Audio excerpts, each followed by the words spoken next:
Hey, welcome back to Rob's Garage Woodworking. Today I'm going to make another one of these custom pegboard wrench holders. So these are really simple to make. You use L brackets. You just screw these together, screw and glue them together, and then I use screws, and then you can put the wrenches on the screws. You can use other things too, but this is my preferred method. And I'm doing a larger one because I have a different wrench set, so I need more space, and I'm going to need to make a bigger wrench holder. So that's what I'm doing right now. So I just have some knotty pine shelf board here, and what I've done is I've measured from the top to the center line where the screws are going to go, 1 3/4 inches, because this is a big set. So when this sits here and it hangs off the screw, there's got to be enough clearance from the top that you can hang it up easily without knocking it over or causing any problems. Then from this edge to here, from the edge of the first wrench, is 1 inch. And then what I'm doing is you see that?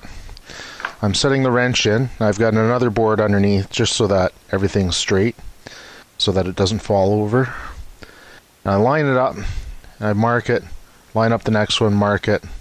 Line up the next one, mark it. So you want to leave a little bit of space in between each one. And I'm just going to eyeball these. And it'll work good enough just from eyeballing it.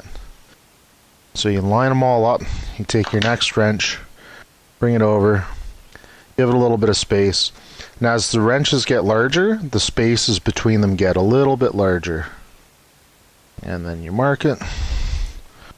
Bring the next one. This way, this is easier than using foam. Not only is it easier to do, but it's also easier to get the tools close together. So it's more dense, takes up less space.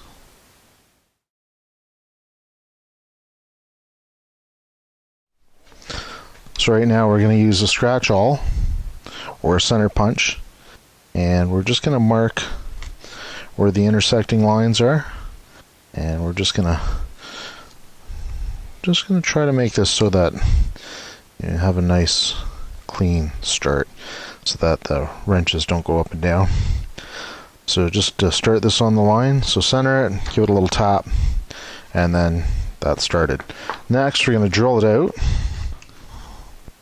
So next we're just going to drill through it, just use a small drill bit, and then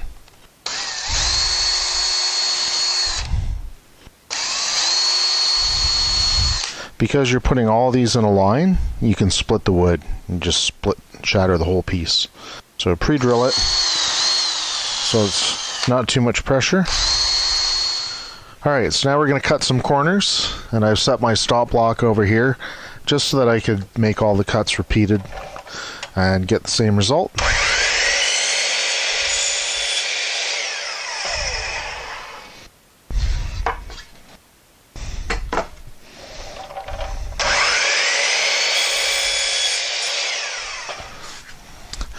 Alright, so we already have the backs. Now we're going to make a top for them. The top's going to be 2.5 inches wide, and it's going to be another 2 inches longer than this because it's pretty large, so I'm just trying to get the dimensions to look decent.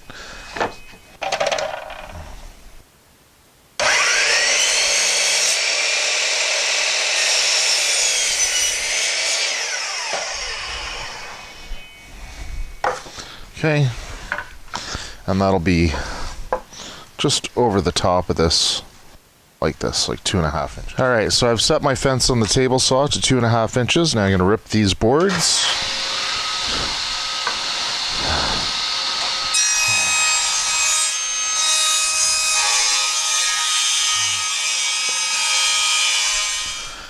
Alright, so now I'm going to cut the corners off of these, and once again I've set my stop block, and I cut the corners, just flip the board over, and that way it just saves you some time.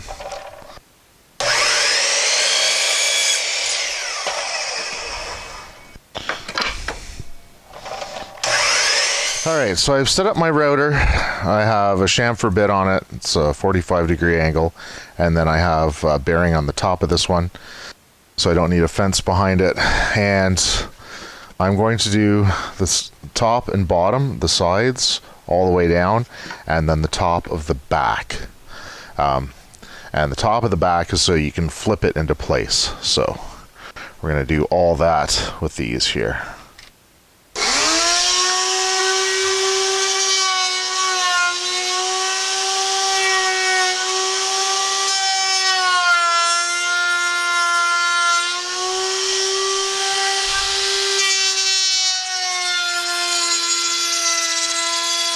Alright, so now I'm going to give these a sand. I'm going to sand the fronts, the bottoms, like the edges, but not the back.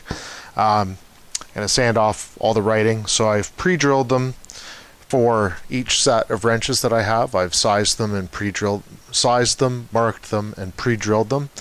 And I have written on the back what it's for. This one's gear wrench, metric gear wrenches. Okay, so that way I know what they're spaced for.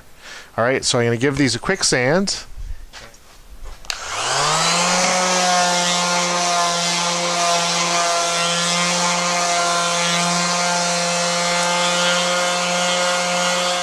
So before we put the shelf together, I set it down on some of the pegboard here, some scrap pegboard that I have. I'm going to mark where I'm going to put the square bend screw hooks. So I'm going to center this, and then one in the center because it's a big shelf. So we're going to put 3 hooks in, and we're going to mark where we're going to put the square bend screw hooks, and they have to fit into the holes. Okay? Now what I'm going to do is I'm going to transfer all the marks. So I lined all these up together, and we're going to use your square. Keep it nice and straight. We're going to transfer all the marks so they're even. Alright, so now what we're going to do is we're going to glue it and nail it together. We're going to run a bead of glue along here.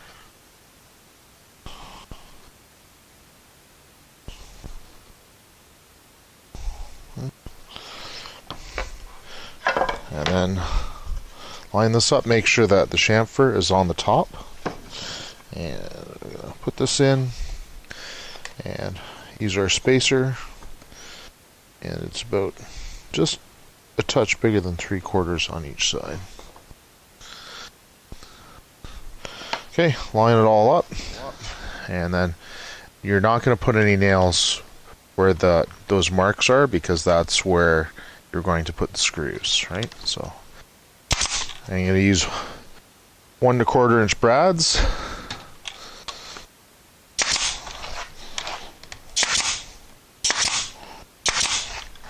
Alright, so I'm going to do all the rest of these. If you have any glue squeeze out, get rid of it now. Alright, because it's got a fair bit of weight, even though it's nailed and screwed, I'm going to add in 3 screws.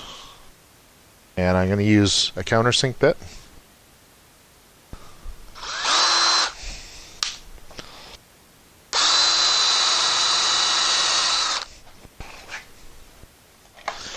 And I'm going to use some number 8 Robertson screws.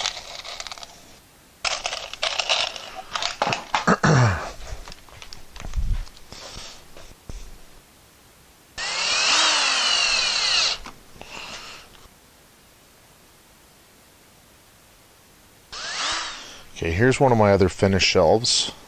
This is also a wrench shelf. And this is the screw hook that I have. So what I did was past the chamfer. I did less of a chamfer on this one than I did on the other ones. And I just put that right in the center between the chamfer and the bottom. And that locked in nicely, so I'm going to use that same sort of spacing. Alright, so now where my marks are, we're going to put these, I call them square bend screw hooks, and I got these ones at Home Hardware. I had some other ones from Home Depot, but they were not quite the right size, so I found these ones at Home Hardware, and that's perfect. Even if they were a little shorter, that'd be good for me, but Anyway, so I'm going to use, these are, they say they're size 108, so whatever that is. Anyway, so I'm going to drill a 7/16 hole. Oh, sorry, 7/64. I'm going to drill and center that. So it fits later. Yeah.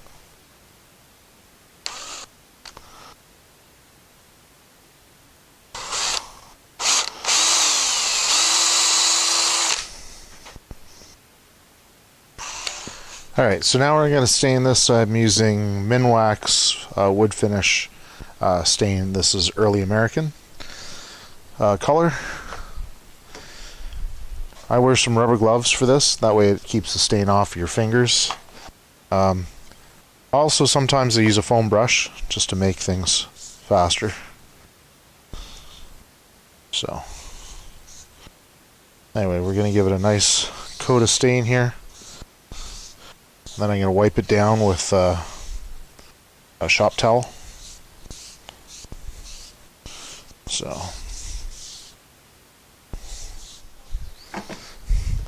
then I wipe off the excess with a blue shop towel. And just to even out the stain, get rid of the excess. It helps to stabilize the color as well.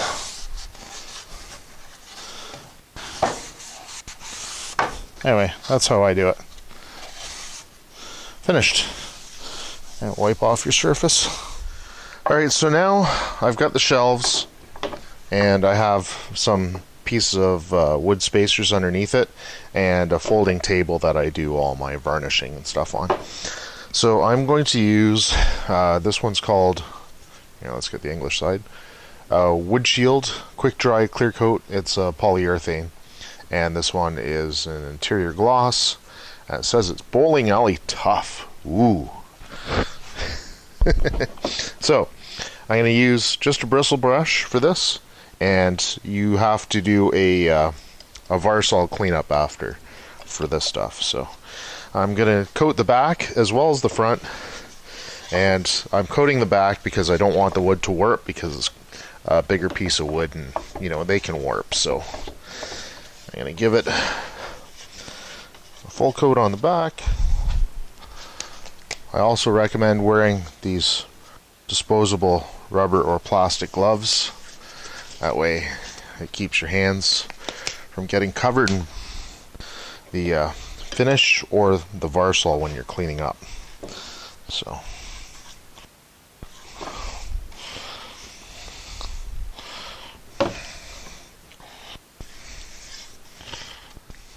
alright, so for these I stain them first and then I varnished it, and after you varnish it, let it dry for 24 hours, and I used a 220 grit sandpaper, and then I buffed it out, and you just wipe it down and buff it up, and then I put another coat of varnish on it. You usually have to do 2 to say 4 before you get it the way that you like it. But since it's going to be in the shop, I'm just going to do 2 coats. So now I'm going to sand it again and then buff it out, and I'll be ready to put the wrenches on. Alright.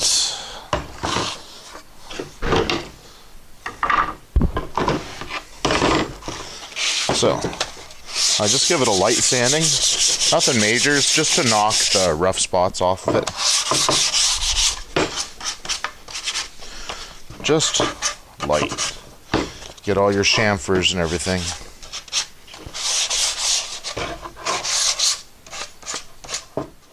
Okay. And then I'm just going to use some shop towels, nothing major. Just kind of wipe it off. Clean it first. And then just try to buff it up. And the more you buff it, the shinier it looks. It brings that gloss back. Okay. So once again, since it's the shop, I'm not going to go too crazy. I'm not being too picky. But I do want it to look reasonably well. Yeah.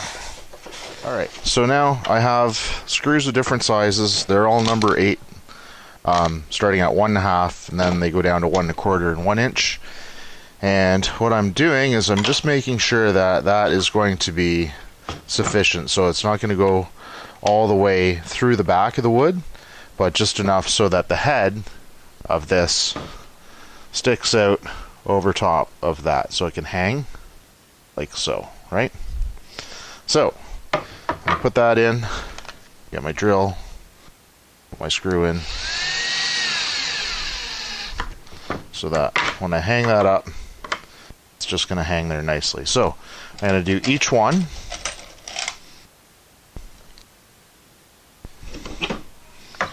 And make sure they're all spaced nicely. Right.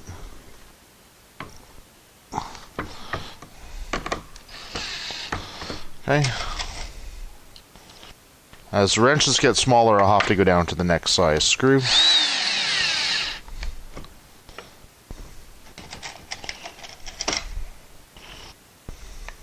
Alright, so here's all our wrenches. They're on there, they're all spaced out like they're supposed to be. Got all the screws in. And the last couple I had to use number 6 because they're really small. Now we have to put in the square bend screw hooks. That's these ones here, and they look kind of funky like that. And then these go in the back. So I had pre-drilled holes back here. So I'll put these guys in. I'm going to use a pair of pliers and just keep turning these in until they go in all the way.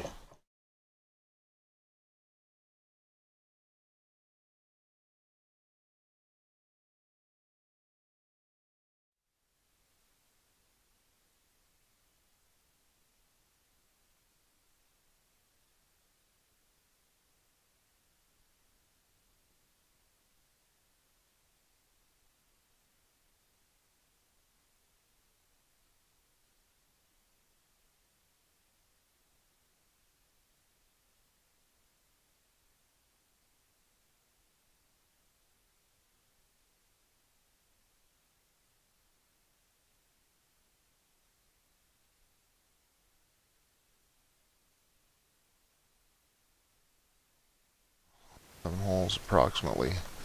So these should line up. So you push them in like this, and then you just kind of bring them down. Okay. And that's just out a touch too much. So I'm going to give them a little turn backwards, one turn.